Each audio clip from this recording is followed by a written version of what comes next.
con Dios. Arranquemos con la lectura entonces de lo que conocemos como la parábola del hijo pródigo. Jesús dijo también, un hombre tenía 2 hijos, y el menor de ellos le dijo a su padre, Padre, dame la parte de los bienes que me corresponde. Entonces el padre le respondió, le repartió los bienes. Unos días después, el hijo menor juntó todas sus cosas y se fue lejos a una provincia apartada y ahí dilapidó sus bienes llevando una vida disipada. Cuando ya lo había malgastado todo, sobrevino una gran hambruna en aquella provincia y comenzó a pasar necesidad. Se acercó entonces a uno de los ciudadanos de aquella tierra, quien lo mandó a sus campos para cuidar de los cerdos. Y aunque deseaba llenarse el estómago con las algarrobas que comían los cerdos, nadie se las daba. Finalmente recapacitó y dijo, ¿cuántos jornaleros en la casa de mi padre tienen pan en abundancia y yo aquí me estoy muriendo de hambre? Pero voy a levantarme e iré con mi padre y le diré, Padre, he pecado contra el cielo y contra ti, y no soy digno ya de ser llamado tu hijo. Hazme como a uno de tus jornaleros. Y así se levantó y regresó con su padre. Todavía estaba lejos. Cuando su padre lo vio y tuvo compasión de él, corrió entonces, se echó sobre su cuello, lo besó y el hijo le dijo, Padre, he pecado contra el cielo y contra ti y no soy digno ya de ser llamado tu hijo. Pero el padre les dijo a sus siervos, traigan la mejor ropa y vístanlo. Pónganle también un anillo en su mano y calzado en sus pies. Vayan luego a buscar el becerro gordo y mátenlo, y comamos y hagamos fiesta, porque este hijo mío estaba muerto y ha revivido, se había perdido y le hemos hallado. Y comenzaron a regocijarse. El hijo mayor estaba en el campo y cuando regresó y llegó cerca de casa, oyó la música y las danzas. Entonces llamó a uno de los criados y le preguntó qué estaba pasando. El criado le respondió, tu hermano ha vuelto y tu padre ha ordenado matar al becerro gordo porque lo ha recibido sano y salvo. Cuando el hermano mayor escuchó esto, se enojó tanto que no quería entrar. Así que su padre salió a rogarle que entrara. Pero el hijo mayor le dijo a su padre, aunque llevo tantos años de servirte y nunca te he desobedecido, tú nunca me has dado siquiera un cabrito para disfrutar con mis amigos. Pero ahora viene este hijo tuyo, que ha malgastado tus bienes con rameras y has ordenado matar el becerro gordo para él. El padre le dijo, hijo mío, tú siempre estás conmigo y todo lo que tengo es tuyo. Pero era necesario hacer una fiesta y regocijarnos porque tu hermano estaba muerto y ha revivido, se había perdido y lo hemos hallado. Qué interesante pasaje. Cuando vemos esta palabra, hay que hablar, ¿verdad? Jesús está hablando y lo primero que pensamos es en la paternidad de Dios y el gran amor del Señor, de cómo nos cubre. Pero para fines de lo que estamos conversando hoy, veamos la relación familiar que nos revela la parábola del hijo pródigo. Yo les pregunto, ¿qué lecciones, qué aprendizajes sacamos en cuanto a relaciones familiares de esta parábola? Es una parábola, lo veníamos platicando con Ricky, esa es la ventaja de estar juntos, que es una parte de una parábola completa que está dividida en 3 partes y se centra mucho en las cosas perdidas. O sea, aquí vemos el valor que Dios le da a aquellas relaciones que se pierden y cuánto Él da para restaurar, ¿verdad? O sea, es una forma muy importante de ver. A veces podríamos pensar que para Dios, cuando se rompe algo, podría ser algo nuevo. Pero para Dios es importante restaurar lo que tal vez se ha roto. Y aquí específicamente, en esta última parte de esta parábola, habla acerca de relaciones, porque las 2 primeras partes, una era la moneda perdida, la otra era la oveja perdida, y ahora el hijo perdido, por decir hijos, porque realmente son 2, ¿verdad? Sí. 2 que estaban desconectados de su papá. Entonces, cómo Dios enfatiza esa importancia de conexión. Sí, la verdad es que es una parábola, platicábamos hace un rato, uno podría hablar, ¿verdad? O sea, toda la vida de esta parábola es tan rica, pero entender es eso. Primero, que así como Dios nos muestra aquí su corazón, que está dispuesto a dar absolutamente todo para rescatarnos, creo que es un buen ejemplo para nosotros para entender que nunca debemos escatimar el dar cualquier cosa con tal de restaurar una relación. Ahora, eso no significa que nosotros podamos hacerlo necesariamente a la fuerza, porque aquí es bien interesante que el hijo se va y el papá no va a buscarlo. El papá no va a traerlo de regreso, sino que el hijo se va y tiene que pasar por muchas circunstancias dolorosas hasta que llegó a tocar fondo, diríamos ahora, ¿verdad? En nuestro contexto, llega un momento en el que dice que volvió en sí, se dio cuenta y dice, ala, ¿cómo es posible que yo esté aquí trabajando con cerdos? Que para un judío nosotros entendemos lo que eso significaba, con tanta hambre que hubiera querido comerse la comida que le daban a los cerdos, y dice, pero si en la casa de mi padre los jornaleros tienen comida en abundancia y yo aquí sufriendo de hambre, y dice entonces que él, me gusta porque él hace un diálogo interno, dice, iré con mi padre y le diré, Padre, he pecado contra el cielo y contra ti, ya no soy digno de ser llamado tu hijo, hazme como uno de tus jornaleros. Pero me gusta porque cuando él vuelve en sí, él prepara esto, porque dice que él lo preparó, y cuando nosotros seguimos leyendo la historia, lo vimos, cuando llega con su padre, le repite esas palabras. Yo puedo imaginarme a este hijo caminando, ¿verdad? Desde donde estaba hasta donde vivía anteriormente en la casa de su padre, repitiendo esto, porque llega, es lo primero que sale, y ver ese corazón de padre, ¿verdad? Que lo recibe con todo el amor, no le recrimina, no le exige, sino que solo lo recibe, lo viste, le da un anillo, y podríamos hablar mucho de qué significa eso, pero lo restaura a su posición original. Entonces creo que nos deja el estándar muy alto, porque nosotros tenemos que tener cuidado de cuando recibimos a alguien que viene arrepentido, no comenzar con esas, ¿verdad? Bueno, pero, ¿verdad? Es que, sino que deberá recibirlo como Dios nos recibe a nosotros, ¿verdad? Qué hermoso. Y bueno, yo pienso en 2 hijos, 2 elecciones. Yo siempre me he preguntado eso, ¿por qué no 3, por qué no 4?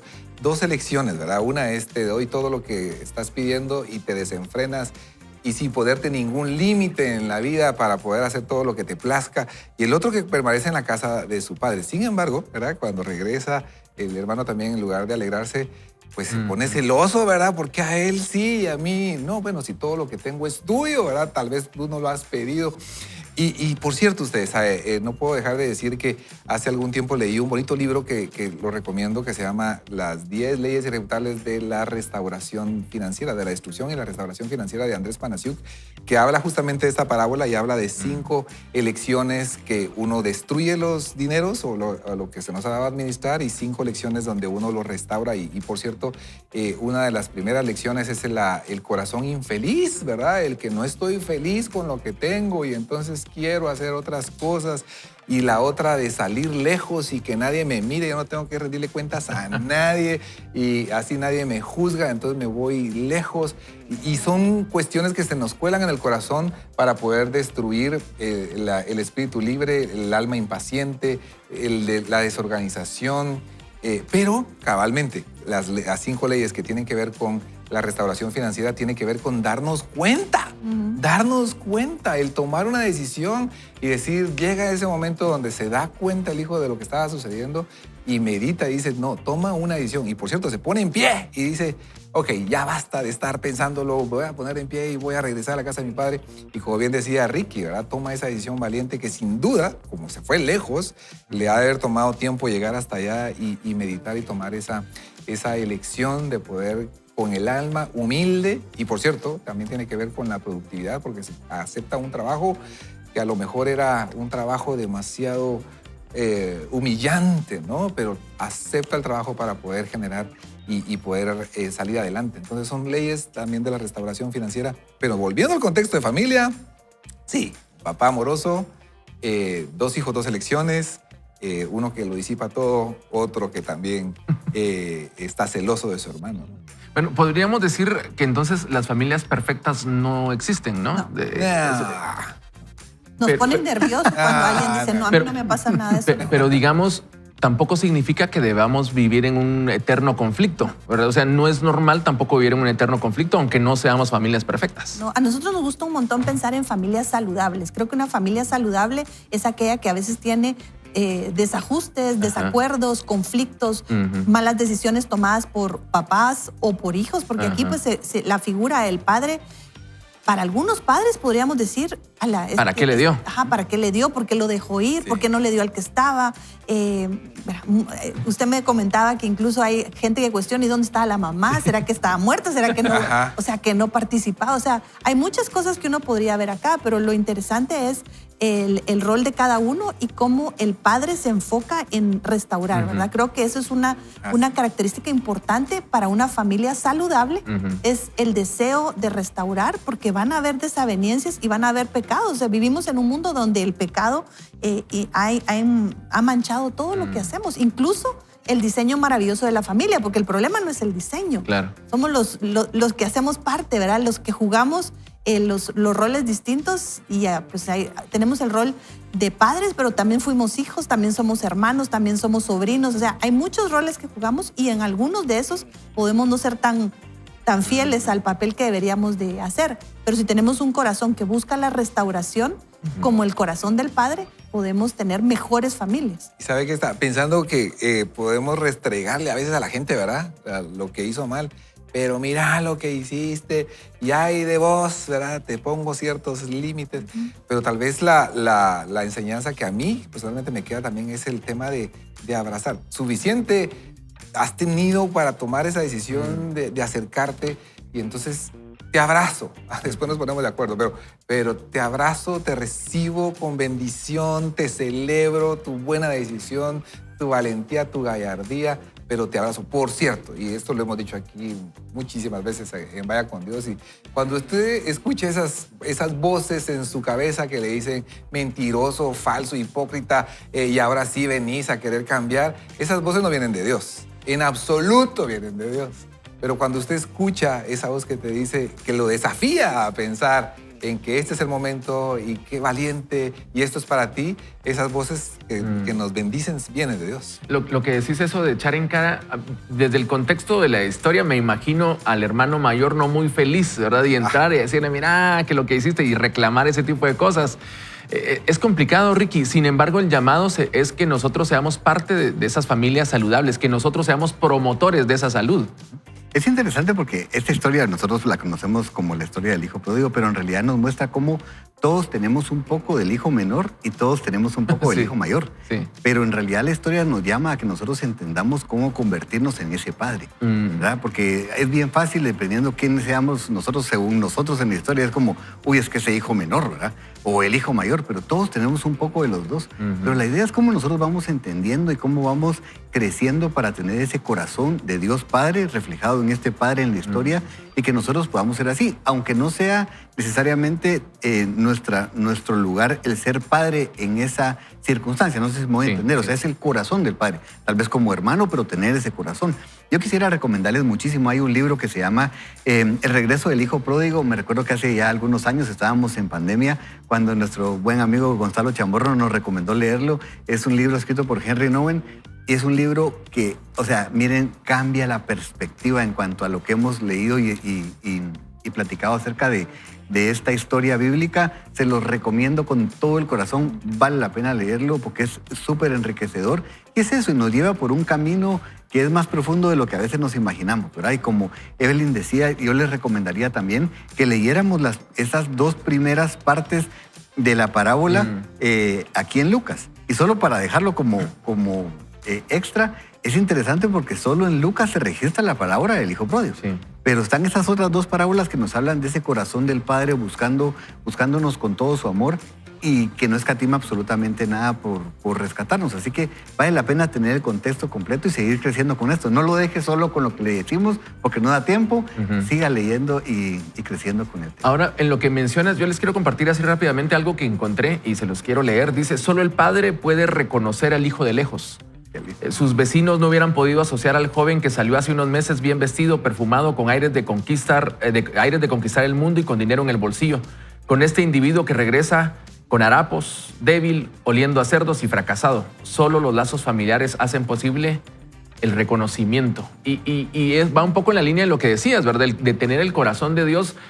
Quizás hoy nosotros estamos en ese rol de familia y nos sentimos el hijo pródigo o nos sentimos el hijo mayor, ¿verdad? Con uno rebelde y uno resentido, ¿verdad? Y nos sentimos en esa parte.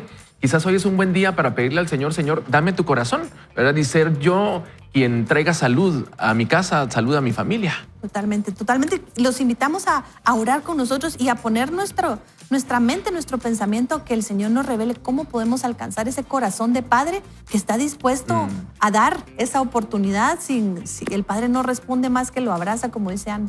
Así que, Padre, te damos gracias porque nos dejas una muestra a través de esta parábola, a través de las 3 parábolas, de lo importante que es para ti lo perdido. Señor, ponemos nuestra disposición, ponemos nuestra voluntad y la rendimos a ti. Rendimos incluso nuestro orgullo. Si lo que se requiere es darnos, Señor, reconociendo que necesitamos de ti, que somos hijos pródigos, que hemos vuelto a la casa del Padre y que queremos ser como el Padre, que tiene la disposición de recibir a aquel que se acerca con la disposición de cambiar. Nosotros queremos abrazarlos y te damos las gracias a ti porque nos has recibido de vuelta. En el nombre de tu Hijo Jesús. Amén. Amén. Gracias a usted por interactuar con nosotros. Ya les cuento, están llegando fotografías de amigos que nos dicen, aquí está mi tribu, aquí está. Y quiero presentarles a Carol. Ella nos manda ya una fotografía y dice, mi familia es mi tribu. Y ahí están en una postal muy sonrientes. Así que gracias, Carol, por compartir la fotografía con nosotros a través del 3043-8888. Usted también lo puede hacer. Y queremos invitarlo para que este día usted se una al Bible Challenge. Ricky.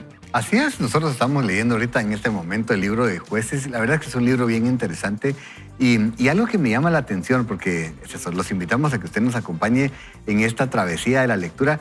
Pero fíjense que ahorita en el capítulo 17 específicamente vamos a escuchar varias veces lo que sucede cuando no hay rey en el pueblo de Israel. Y me llamaba la atención porque uno podría decir, sí, eso fue en ese momento, es que no había un rey físico, ¿verdad? Pero ¿qué es lo que sucede cuando nosotros permitimos que no haya quien nos dé dirección y quien tome el liderazgo de nuestra vida? Y ese es Dios. Y cuando nosotros no lo permitimos, entonces lo que dice ahí en el libro de Jueces es que hacemos lo que bien nos parece. Yo no sé qué piensan ustedes, pero es algo que creo que describe mucho lo que vemos hoy y lo que sucede en nuestra vida cuando nosotros no tomamos a Dios en cuenta. Así que lo invitamos.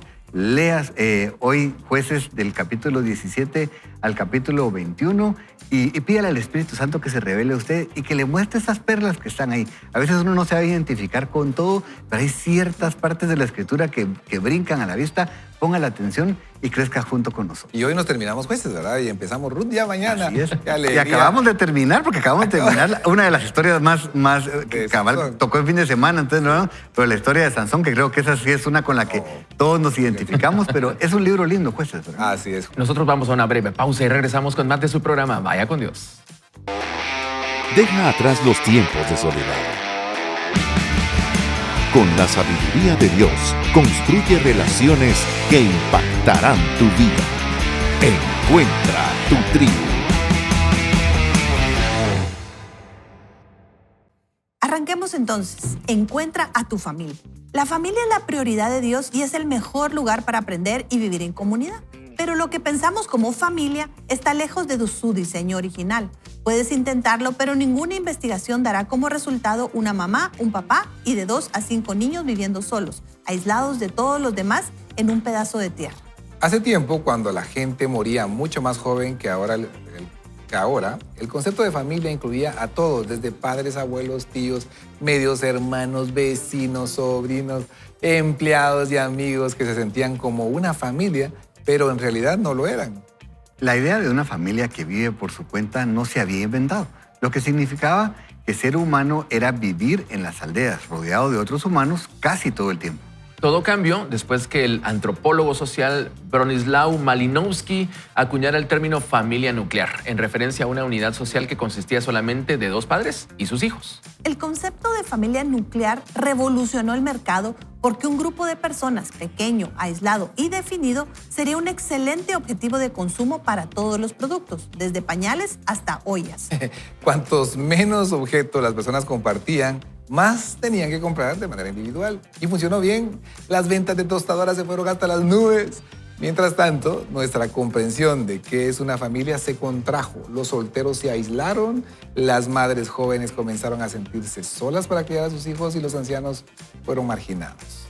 Algunos, afortunadamente, todavía reconocemos la belleza que radica en el plan original de Dios. Durante la pandemia, mi amiga Tasha me contó que su tía abuela había contraído COVID. Luego me dijo, en la mayoría de las comunidades de personas afroamericanas cuidamos a los miembros de nuestra familia y los vecinos son como familia, expresó. Estamos en esto juntos, la vida, las pérdidas, las victorias, las tristezas, el COVID, todo. Estamos en esto sin importar nada. Además, Tasha me contó que los miembros de la familia que viven en la ciudad ya habían organizado un pedido de alimentos para asegurarse de que a esta mujer no le faltara una sola comida. Su hermana viajó desde otra ciudad dispuesta a quedarse por varias semanas con la tía de Tasha hasta que estuviera mejor. Eso me conmovió. Un sacrificio y honestidad así son hermosos. ¿No es acaso lo que todos anhelamos? Aún así, algo en nosotros se resiste al pensamiento de apoyarnos en los demás y de que los otros se apoyen en nosotros. Cuando un amigo se casó hace unos años, su esposa apreciaba el respaldo de la cultura asiática de su esposo. cómo las familias son tan unidas, cómo los niños crecen al cuidado de sus ancianos y todo eso. Luego, él dejó deslizar la idea de su madre, que era viuda, viviera con ellos, y digamos que fue difícil apreciar en la práctica la cultura que parecía tan interesante en teoría. Muchos fallamos miserablemente al tratarnos, y aunque este no es un libro sobre cuidar a los padres que envejecen, sino sobre las cosas más convincentes que observé en diferentes pueblos de nuestra cultura y alrededor del mundo. Ellos cuidan a su familia. De hecho, se quedan juntos toda la vida. Te dije que creo con todo mi corazón que la primera y mejor comunidad que Dios creó fue la familia. Desde el mismísimo comienzo, Dios determinó que no era bueno para una persona estar sola, vivir sola, existir por separado de otras personas. Por eso propuso la solución, una comunidad. Desde ese momento, cada vez que la vida resultara dura, temible o frustrante, tendríamos personas que nos visitaran, alguien en quien apoyarnos, un amigo o amiga. Nuestra familia estaría disponible para nosotros y nosotros para ellos. Esto no sería un simple acuerdo, sino un compromiso, un pacto. Nos mantendríamos unidos en todo tiempo, viendo, conociendo, amando, sirviendo. Practicaríamos el arte de relacionarnos dentro de las 4 paredes de nuestro hogar para que, cuando saliéramos al mundo, supiéramos cómo amar bien a los demás. Demostraríamos empatía con la gente herida, porque practicamos las comunicaciones empáticas en casa.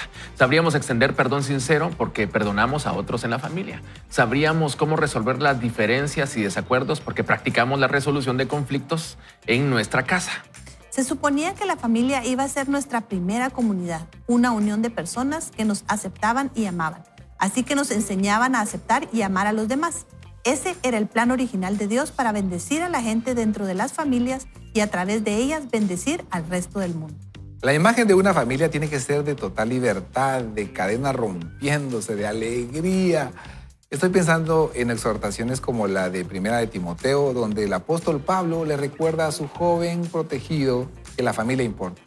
Quien no cuida de sus parientes y especialmente de su familia no se porta como un cristiano. Es más, tal persona es peor que quien nunca ha creído en Dios. Los parientes, en los días de Pablo, incluirían no solo a los de tu familia inmediata, sino también a los miembros de la familia extendida. Incluso los extranjeros que pasaban de camino y necesitaban un lugar donde dormir y comer, o cuidado a corto plazo de alguna otra especie. La familia incluía a todas aquellas personas por las que uno era responsable, a las que cuidabas de buena gana, aquellos con los que te levantarías o caerías. Compartirías tus alimentos con esas personas, harías las tareas del hogar, criarías a tus hijos, trabajarías, intercambiarías historias, solucionarías desacuerdos, celebrarías las victorias, llorarías las desilusiones, recibirías a los nuevos bebés, enterrarías a tus seres queridos, vivirías toda la vida con esas personas y lo harías cada día y todos los días. Muy bien. Comenzamos el programa de hoy hablando de familia nuclear, ¿verdad? De las personas o la familia conformada por papás e hijos. Y ahora estamos yéndonos un poco más allá. Estamos hablando de aquellas familias que anteriormente estaban conformadas por abuelos, tíos y era una gran comunidad y había un intercambio cultural muy interesante ahí. Algo que ya no se ve a menudo.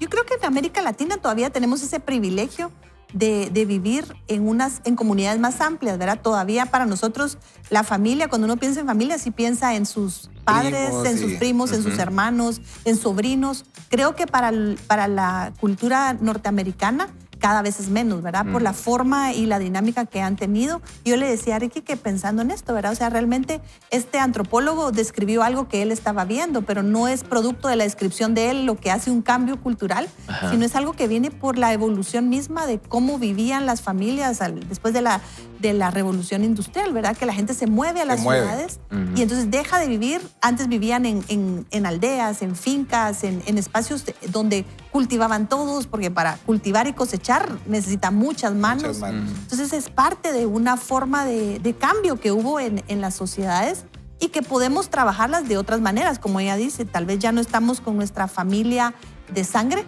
pero vivimos en un espacio donde tenemos vecinos que pueden convertirse en aquel a quien le vamos a pedir la tacita de café o a tomarnos la tacita de café y a pedirle la tacita de azúcar si no tenemos. Entonces creo que mucho es de cómo percibimos esa descripción de familia. Y es que muchas veces pensamos, no necesito tecomates para nadar, no necesito a la gente, no necesito a nadie, y más bien es generar problemas, el estar con otras personas, porque empiezan los chismes, empiezan los dimes, los diretes.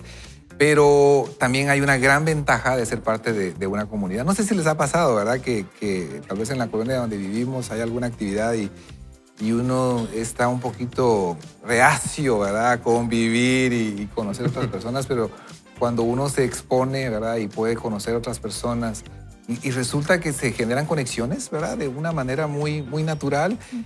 Suele pasar que cuando uno va a una reunión donde hay muchas personas, se reúnen en grupos, ¿verdad? Y en grupos uno va entendiendo que hay ciertos factores comunes en cuanto a la edad, o en cuanto a gustos, o en cuanto a preferencias. Pero esa idea de que no necesito tecomates para nadar y que yo estoy mejor solo es mentira, ¿verdad? Entonces, sale carnita, sí, sale carnita y convivir, ¿verdad? Nos conviene. Y sí tengo que reconocer, yo tengo que reconocer algo. Me paso tan ocupado ustedes que no genero esos espacios para convivir. Entonces, yo debo de meter en mi agenda esos espacios. Por eso creo que los grupos pequeños saludables son tan importantes, porque de alguna manera uno está claro, ¿verdad? Que ciertos días nos reunimos con amigos o con familias, ¿verdad? Para poder convivir y crecer juntos. Pero creo que sí nos conviene cada día, cuando estamos un poco más ocupados, en generar esos espacios en la agenda, Ricky. Sí, y me estaba riendo solito porque cuando yo era chiquito no decía, no necesito tecomates para nadar, sino yo decía, no necesito tepocates para nadar. Pero es interesante porque, ¿saben qué es lo que pensaba yo? O sea, nos saca de nuestra comodidad. O sea, por lo menos en mi caso. O sea, yo tengo que hacerlo de manera intencional porque yo me siento muy cómodo estando en un lugar seguro, tranquilo, donde nadie me moleste. Requiere de mi parte intención de salir de mi comodidad y decir, ok, aquí están abiertas las puertas de mi casa, o ir a un ambiente, a otro ambiente. Entonces, yo pensaba en la hospitalidad y creo que después podríamos ampliarlo un poco, pero ser hospedadores. Y miren, últimamente el Señor me ha estado hablando mucho porque tengo dos amigos específicos, dos familias que son amigas, y me impresiona porque a mí ustedes me han subido, no se imaginan, la barra en cuanto al tema de la hospitalidad. Ellos abren las puertas de su casa, ellos reciben gente y uno a veces está así como, o sea, yo no quisiera porque es incómodo, pero a ellos no les importa, ellos abren y ustedes llegan a su casa y siempre es bien recibido. Digo yo, qué lindo, ¿verdad? Porque creo que de esto trata, que nosotros podamos hacer, para poder hacer comunidad, para poder hacer aldea, tenemos que ser así. Tenemos que saber que el que llega a la casa puede entrar y entra hasta la cocina, ¿verdad? Y nosotros con los demás. Eso genera realmente una comunidad. Porque si yo llego todo incómodo a un lugar, entonces no estoy generando nada bueno. Pero qué rico, ¿verdad? Que los amigos de nuestros hijos, abrir las puertas de nuestra casa, creo que hace la diferencia. Así que también los dejaría ahorita, por el momento, practiquemos la hospitalidad.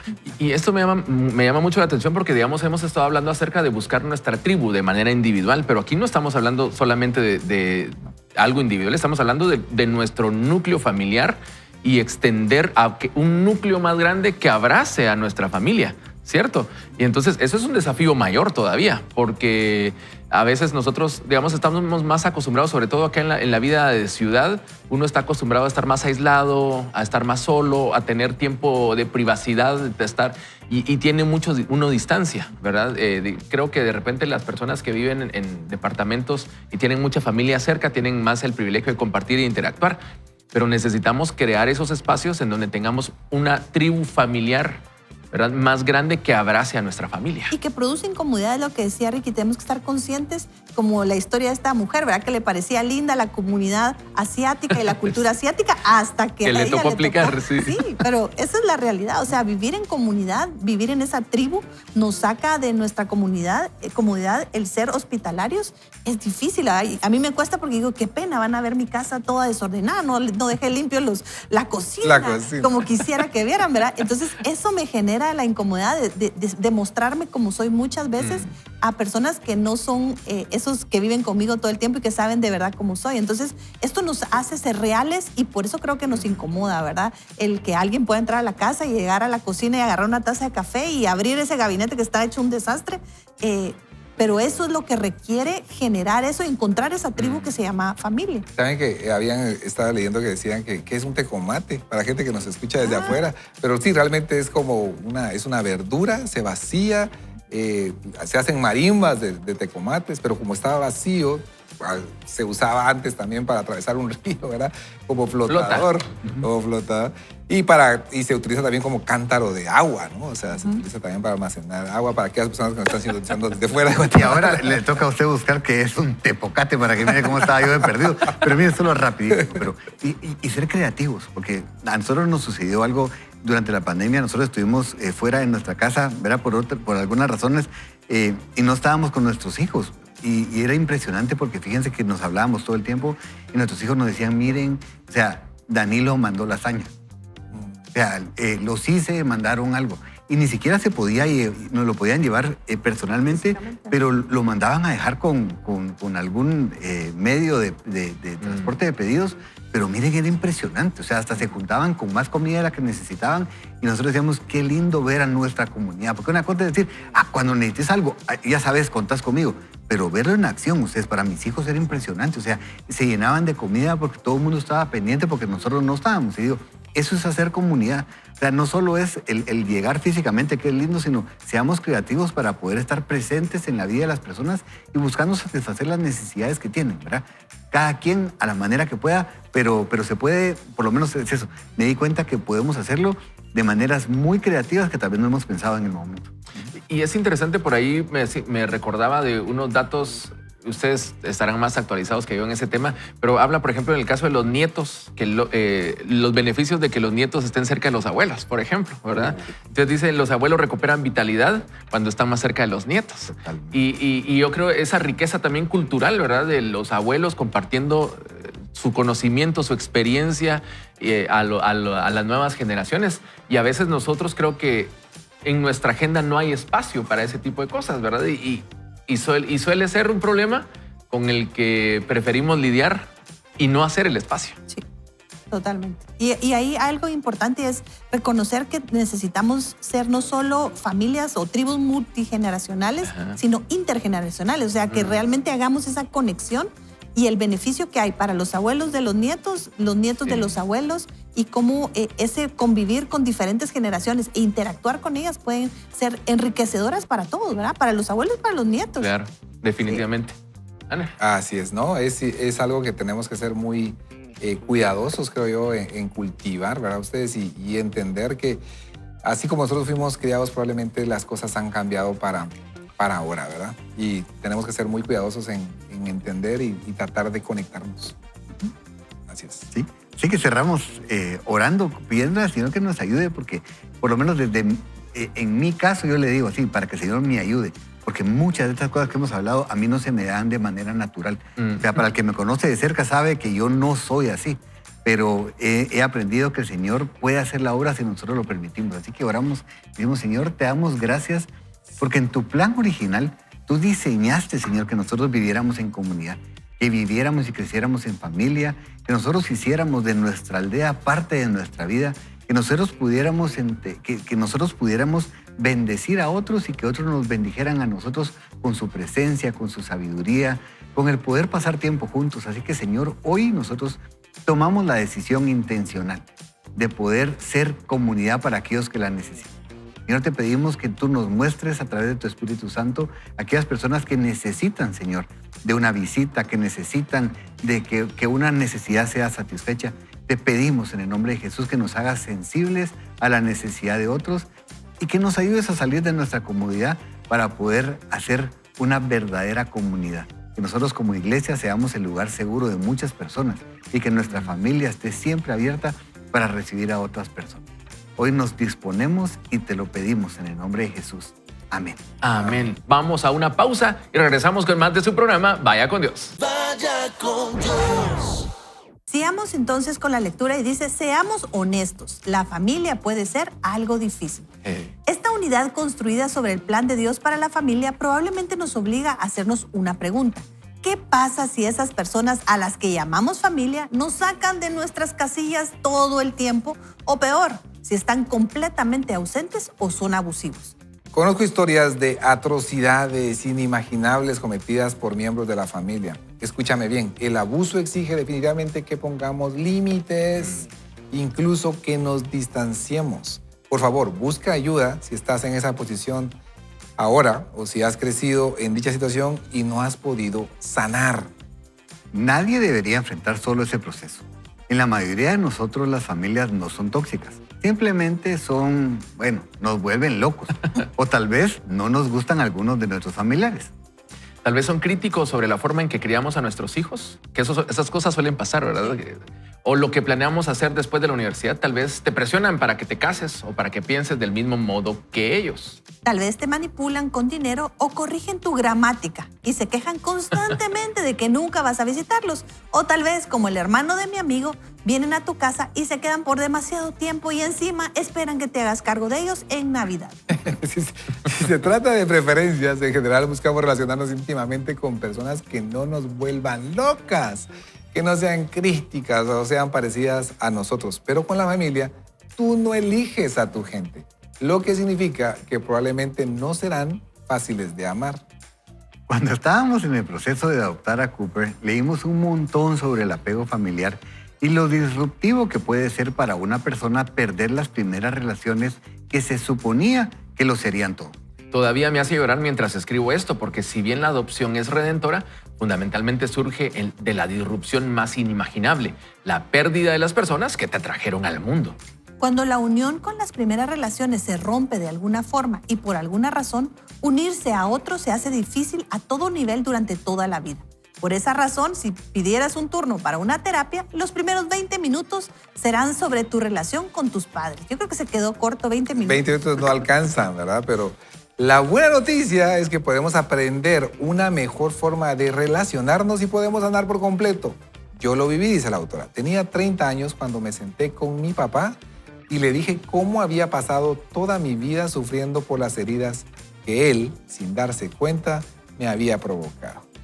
En ese momento yo era una madre joven y todavía no me daba cuenta de lo fácil que es lastimar a tus hijos.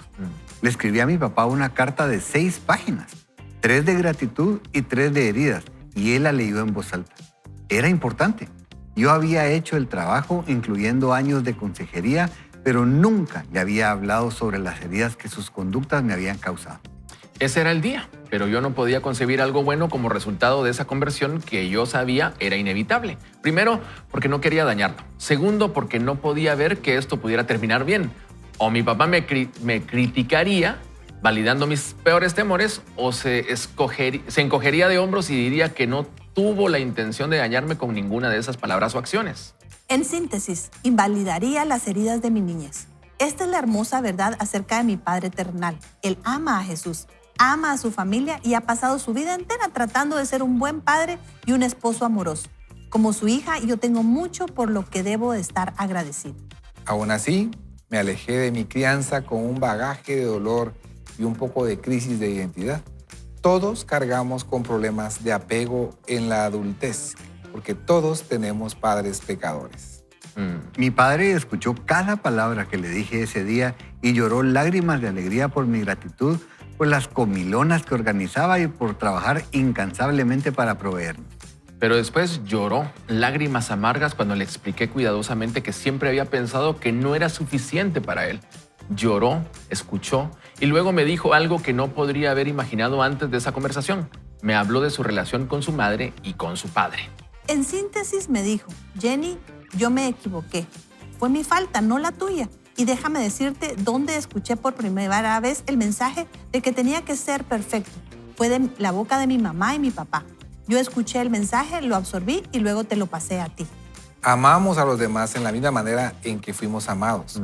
Lo que es igualmente cierto, tendemos a herir a los demás en la misma manera en que fuimos heridos.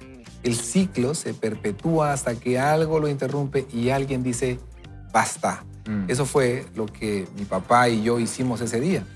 Al unísono dijimos, basta, y comenzamos algo nuevo juntos. ¡Wow! ¡Qué desafiante lo que está hablando la autora allí! Y esto me lleva a algo que platicábamos fuera del aire antes de comenzar el programa, al tema de muchas veces estar marcados por circunstancias de la vida y seguir atrapados allí y digamos, seguir siendo víctimas toda la vida y no hacernos responsables de la vida que ahora estamos llevando. Muchas veces nuestros papás tomaron decisiones. Yo creo que en la mayoría de los casos los papás toman decisiones no con el fin de hacer daño, ¿verdad? No lo hacen en mal plan.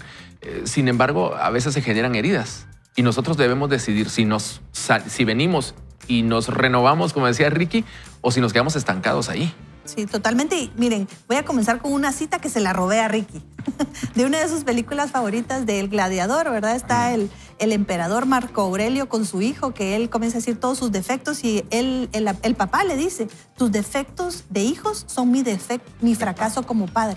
¿Verdad? Entonces, lo que sucede es que cuando nosotros hablamos con nuestros papás acerca de cómo nos sentimos nosotros defectuosos, lo que estamos exponiendo es lo fracasado que fueron ellos en generar algo en nosotros, ¿verdad? Entonces, por eso es que muchas veces es tan difícil para los padres, y ahora que soy mamá de hijos adultos, lo digo con más propiedad, ¿verdad? Lo difícil que puede ser reconocer que uno de nuestros hijos tiene algo que no está funcionando bien. ¿Verdad? Entonces, ahí se comienza a ver la disfuncionalidad y la reacción de este papá, lo que narra aquí, es lo que debemos de hacer como padres. Ahora, como hijos, no debemos vivir victimizados, porque como usted bien dice, Julio, los papás, y yo me pongo ahorita como hija, hicieron lo mejor que pudieron con la luz que tenían en su momento, trayendo sus propios bagajes de heridas y convertirnos en ese punto. Nosotros hemos aprendido, el pastor Jim, esa generación de transición, la que toma la decisión, hasta aquí llegó aquello que me lastimó a mí, no para culpar a mis papás, sino realmente para hacer ese cambio, esa decisión de yo no quiero seguir con esto, quiero cambiarlo porque a mí me lastimó, yo no quiero heredarlo y tampoco quiero pasarme la vida culpando a mis papás, ¿verdad? Porque hay una herida, es real, pero solo con quejarnos no se va a quitar. Así es. Y bueno, muchas veces el perdonar tiene que ver con que salir de esa falsa expectativa de tener un pasado mejor. Suena raro lo que te estoy diciendo, pero a veces tratamos de que nuestro pasado, y vivimos en nuestro pasado, ¿verdad? Pero perdonar es dejar esa expectativa, pues ya, se quedó ahí en el pasado y avanzamos con pasos firmes hacia el futuro. Y vemos el futuro con esperanza, pero quedarnos patinando ahí en esa situación que probablemente hicieron mal nuestros papás con nosotros.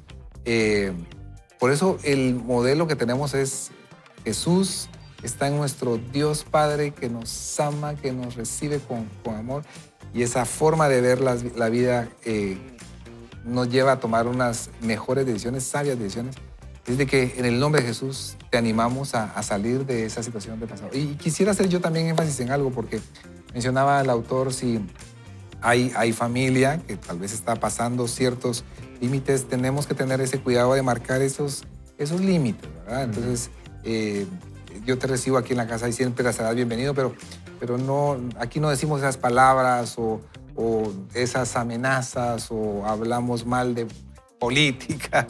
Establecer ciertos límites en pro de la relación creo que también es importante en la sana convivencia. Es genial lo que decías, verdaderamente es eso, esos márgenes que deben ser amplios, que están antes de llegar al límite. Son cosas que nosotros debemos establecer como familia, no para restringir, sino para vivir en libertad. Sí. A mí me gusta mucho pensar siempre en eso, porque uno piensa en límite, es como, oye, es que siempre nos han dicho, es que ponerle límite, es como restringirlo. No. Los límites son el espacio que se nos delimita para decir, dentro de aquí, o sea, dentro de este espacio, viví, ¿verdad?, en libertad, y de eso se trata. Y ahorita que estábamos escuchando esto y la autora abriendo su corazón, creo necesario decir y recordar que perdonar no significa excusar, no significa justificar, no significa decir, eso no importa, no pasó. No es eso, porque muchas veces en las familias lo que sucede es esa dinámica de, no, es que como es mi familia, entonces es excusable, ¿verdad? Como es mi familia, entonces voy a justificarlo. No, lo que está bien, lo que está mal, pero esa dinámica tiene que trabajarse en libertad. Y es eso, y platicando, exponiendo, y como decía Anne, o sea, de poder decir o no, aquí en la familia nosotros, y decir quiénes somos nosotros. Pero fíjense que en ese libro que les recomendaba, que se llama El regreso del hijo pródigo, hay una cita que me gusta muchísimo. Dice, el amor del padre no depende de un final de la historia adecuado. El amor del padre depende solo de sí mismo y es parte de su manera de ser. Y eso, miren, o sea, no lo hacemos porque querramos forzar un cambio o no lo hacemos hasta que suceda el cambio, entonces después ya no lo seguimos haciendo. O sea, depende de nosotros. O sea, nosotros damos porque eso es lo que nosotros somos, lo que deberíamos ser.